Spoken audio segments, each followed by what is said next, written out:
We are in talks with the US government on Biafra liberation by Mazi Simon Ekpa-led. Kindly share this video, subscribe, like and comment below. The Simon Ekpa-led Biafra Republic government in exile has said they have commenced talks with the United States government over Biafra's liberation. Ekpa-led disclosed this in a statement through his official X handle on Monday.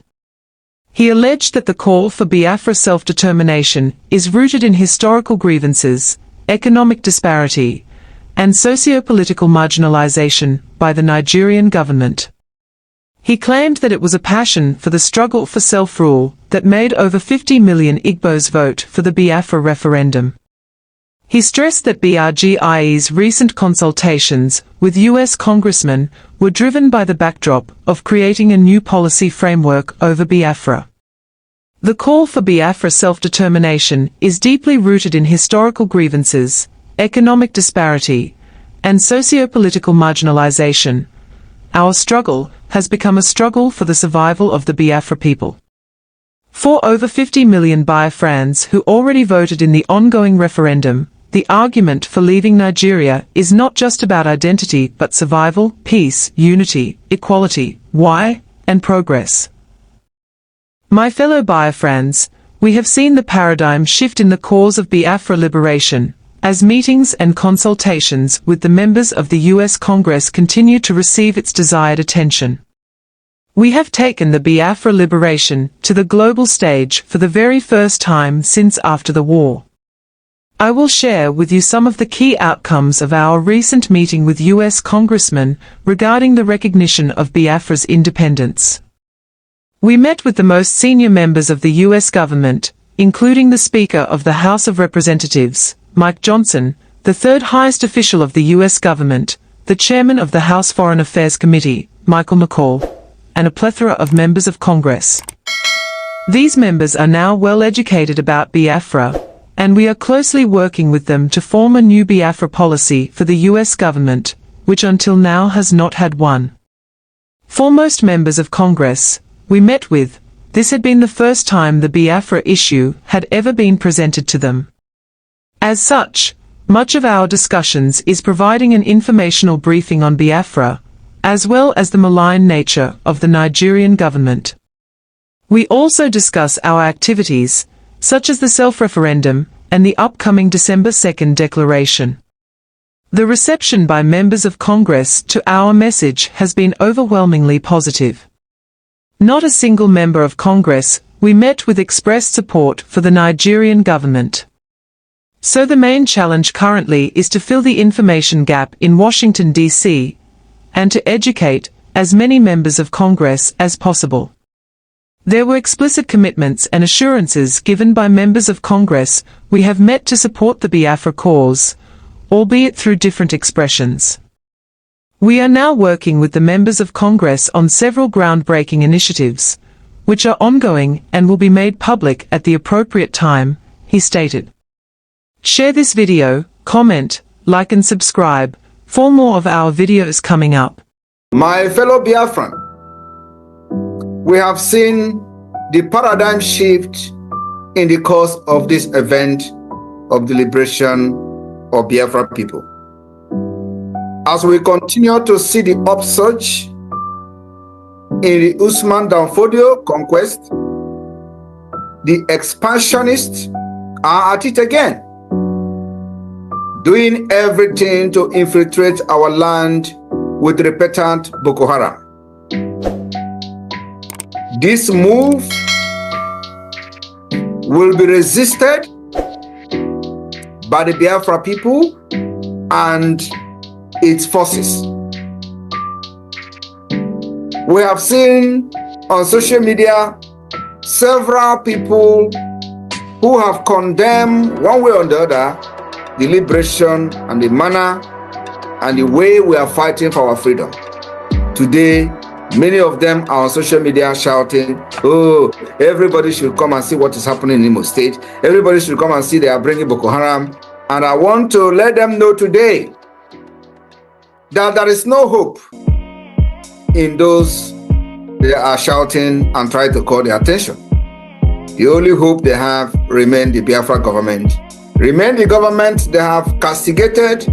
The only hope they have today to resist the importation of terrorists by Hope Uzodinma and his gangs remain the Biafra Liberation Army.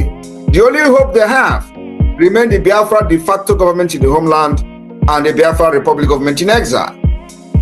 Without us, they are doomed. Without us, they are gone. And of course, we are not fighting for these few people. We have already secured 50 million votes. 50 good million. The Biafra people has given us their mandate when they have lost hope on Nigeria, and they say the Biafra government led by myself, Honorable Simon Ekpa, go and fight for us and make sure that our land is safe, secured for our children and women. And that's exactly what the Biafra government is doing today. I have watched many of them shouting on top of their voice, trying to create awareness, and of course, nobody will listen to them. We remain the only hope that you have. You know this at this point, and if you don't know, you are going to know later. To this end, my fellow Biafrans in the United States, a lot of these same people who are now looking up to the government of Biafra to come and save them from the hand of the Nigerian terrorist state.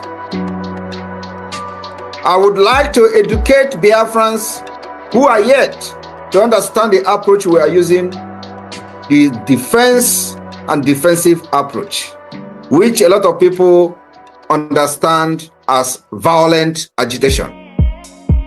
I want to educate you today on some of the historic or some of the history of freedom fighting, and I will encourage all of you to listen and ponder on the speech that I'm making today. The struggle for independence and freedom often evokes a spectrum of tactics, ranging from peaceful protests to more violent form of agitation, depending on the pattern the oppressors choose. Why the peaceful movement can inspire significant changes? History has shown that in certain contexts, violent agitation has sometimes proven to be more effective in achieving independence, especially when the oppressors are leading the violence, like we have today, Nigeria leading the violence against Biafra people, while the oppressed are defending themselves ruthlessly, just like we, the Biafra people, have chosen to defend ourselves ruthlessly against the Nigeria war crime, against the crime against humanity that Nigeria has been perpetrating against Biafra people for decades. As this has become the choice of Nigeria terrorist state, and Biafrans are defending themselves, this I want to explain the dynamics between these two approaches. And I want to give some historic example that could illustrate the complicities involved. My fellow Biafrans in the United States and those privileged to listen to this particular speech today, I want you to understand that Biafrans can never be killed again by Nigeria in the manner and in the way they have done in the past. Whenever the oppressors resort to violence, like Nigeria have resorted to violence from 1945 to date,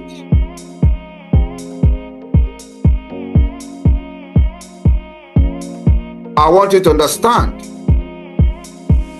and I want us to know the efficiency of violence agitation from historic perspective. How many people who faced even lesser than what we are facing today have defended themselves and used violence to get their freedom. Today, I am here in town hall with the Biafrans in the United States.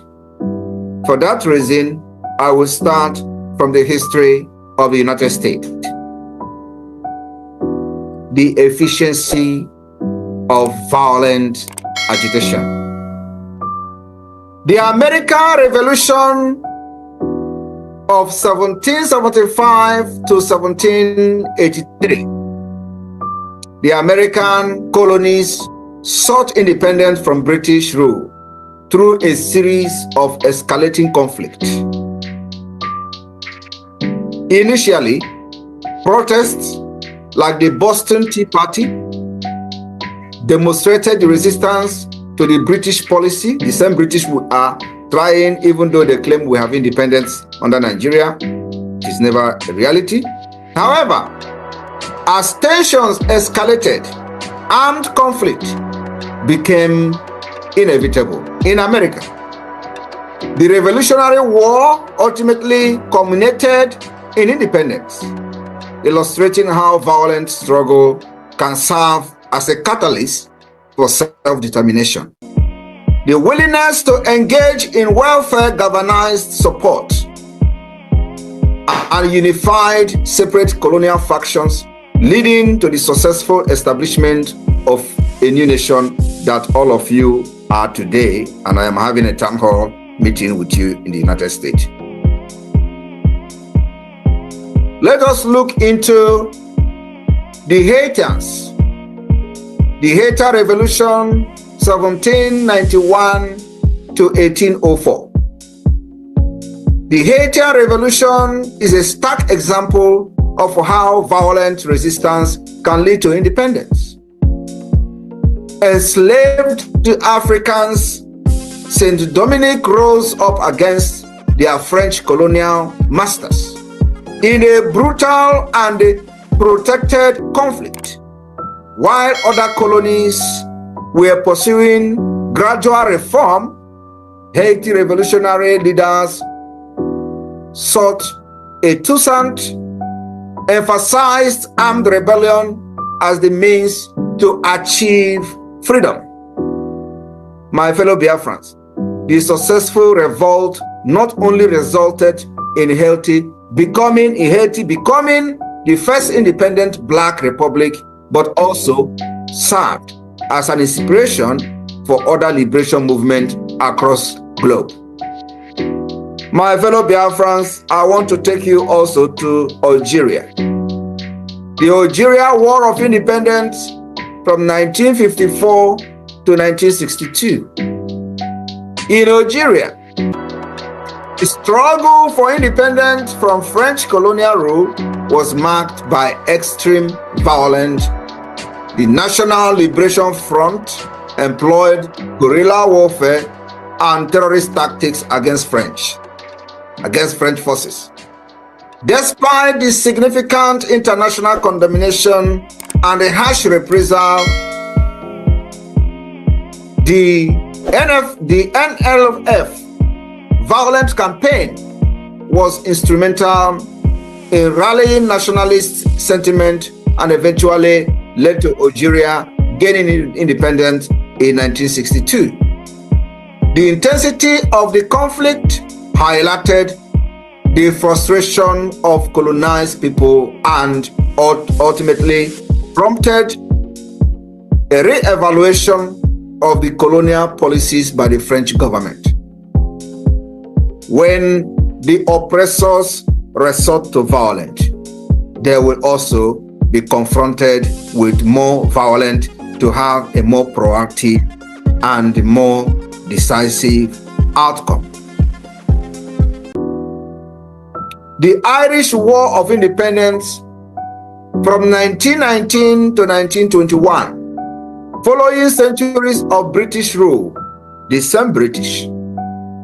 The Irish struggle for independence saw both peaceful and violent tactics, while figures like Daniel O'Connell advocated for no violence means the Irish Republican Army employed armed rebellion as a primary strategy.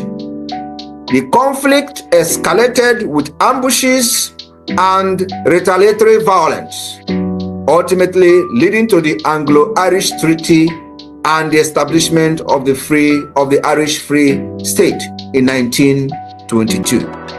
The combination of violent and political pressure was crucial in achieving a concession from the British government. At this juncture, ask those idiots who call themselves Biafra agitators, why are they interfering in the self-defense that they could not provide for Biafra people? For decades, they are carrying flag all over the world. Thanks for tuning in to Smart Okason TV show. Don't forget to like, comment, subscribe, and share to keep the intellect flowing.